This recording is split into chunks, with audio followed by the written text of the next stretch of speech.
Hi everyone, thanks for joining us today. This is the Innovate in MedTech podcast, a show for MedTech and life sciences professionals that aims to help you get ahead in your career. Let's dive into this week's episode.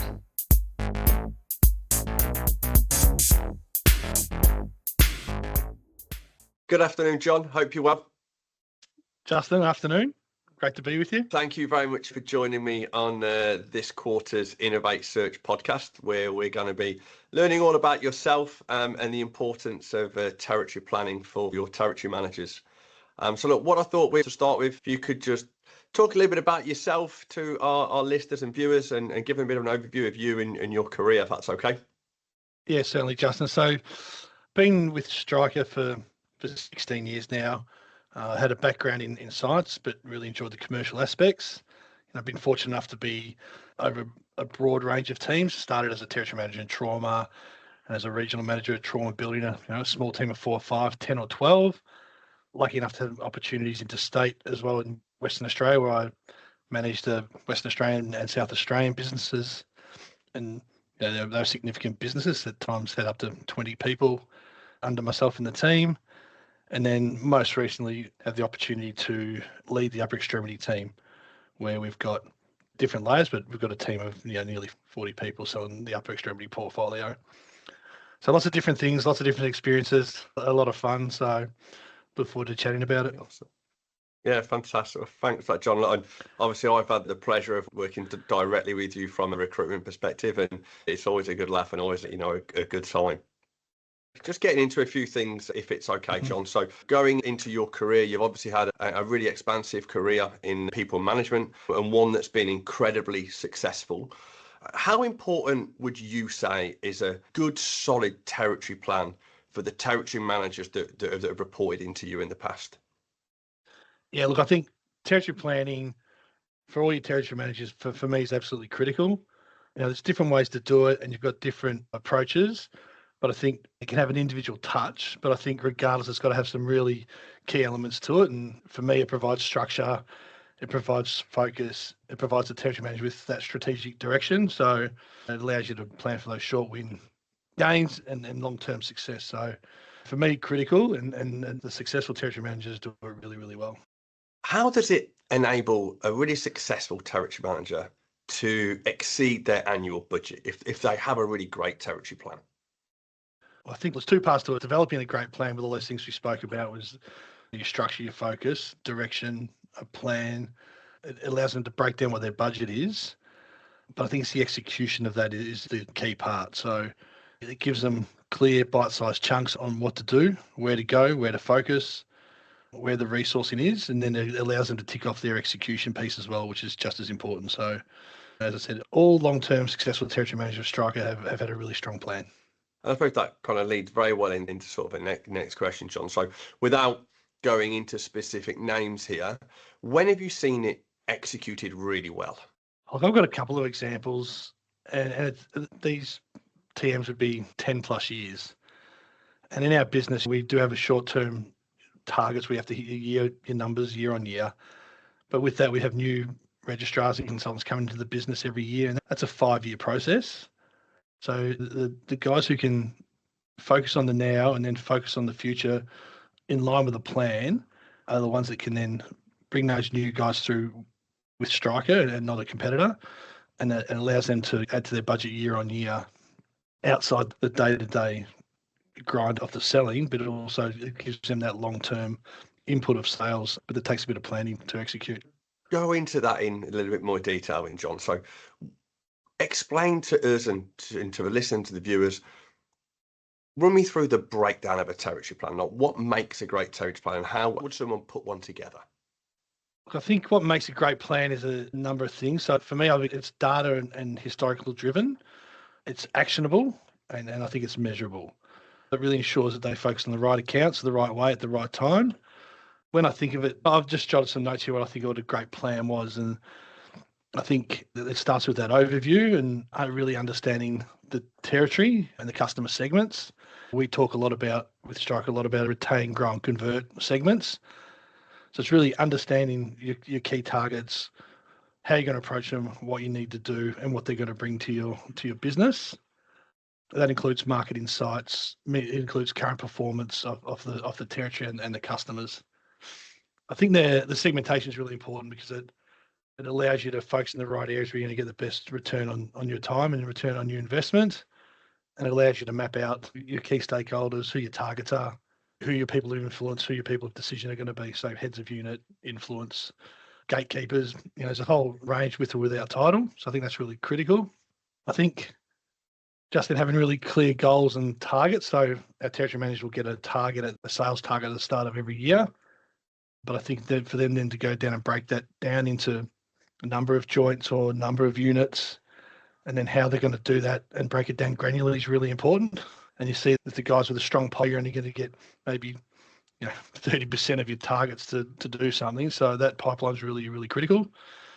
And the guys who develop that pipeline are the ones who will hit regularly. I think then next part of that really is looking at your competitor as well. Identify your competitors, what their strategies, look at their strengths, weaknesses, define how we stand out, what value. I think value proposition is really important. So what we're going to bring. So I think that's an important part of that plan. Yeah.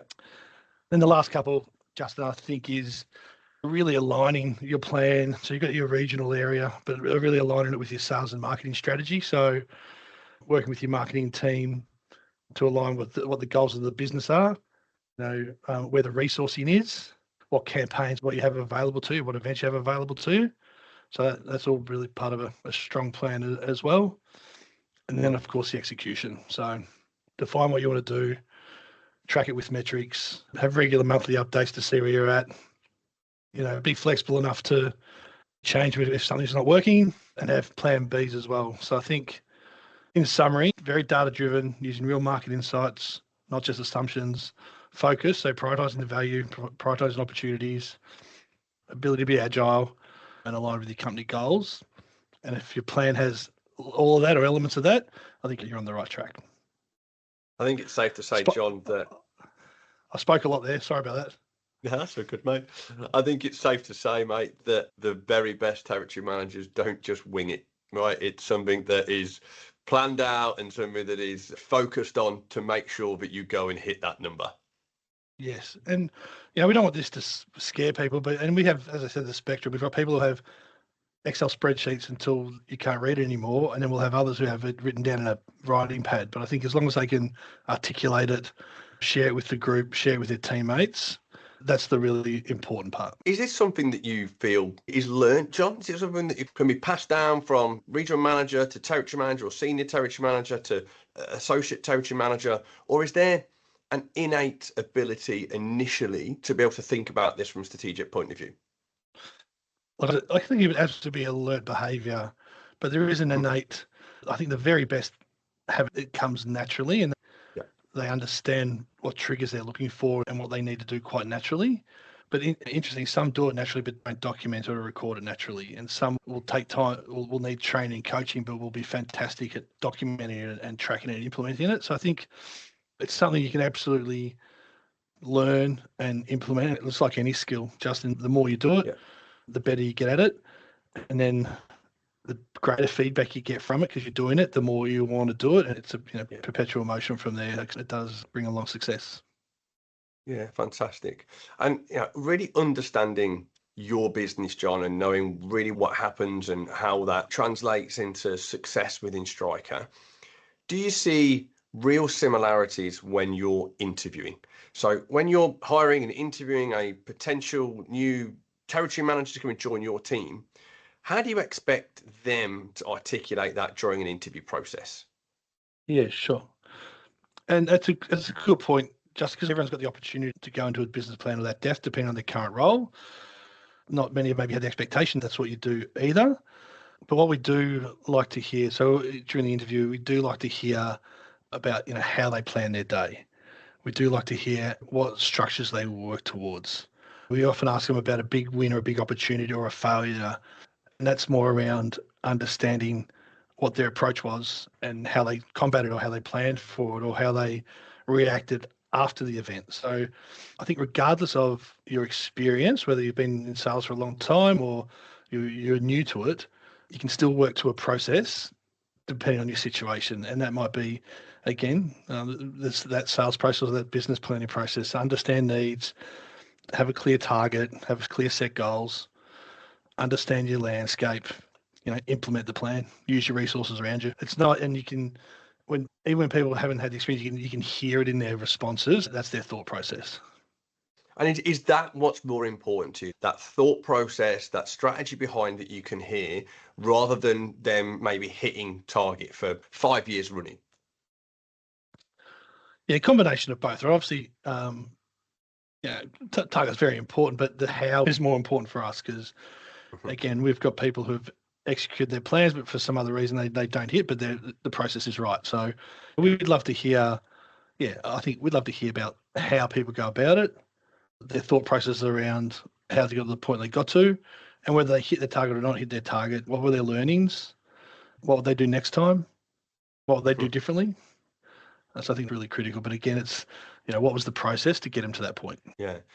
And final question I would have for you, John, in this segment. So when you're interviewing a territory manager and they are talking about their territory plan and how they've devised that, how important is it for you to hear the sales numbers alongside that plan?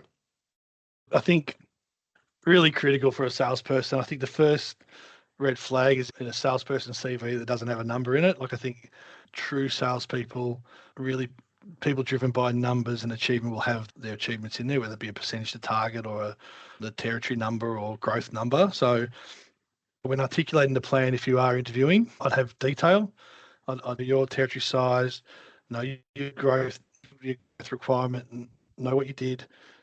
Is it in sales dollars? Is it in units? What's a unit worth?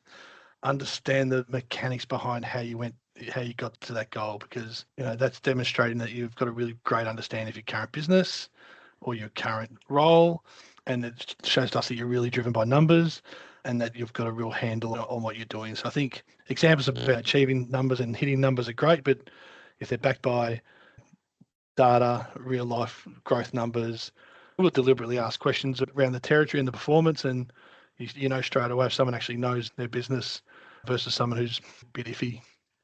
But again, Justin, not everyone has the same numbers we have, so it's not a one size fits all, but I'd take the time to understand your business when presenting.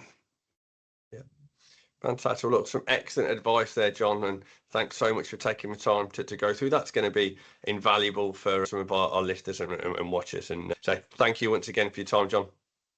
I appreciate it, Justin. Thanks for having us.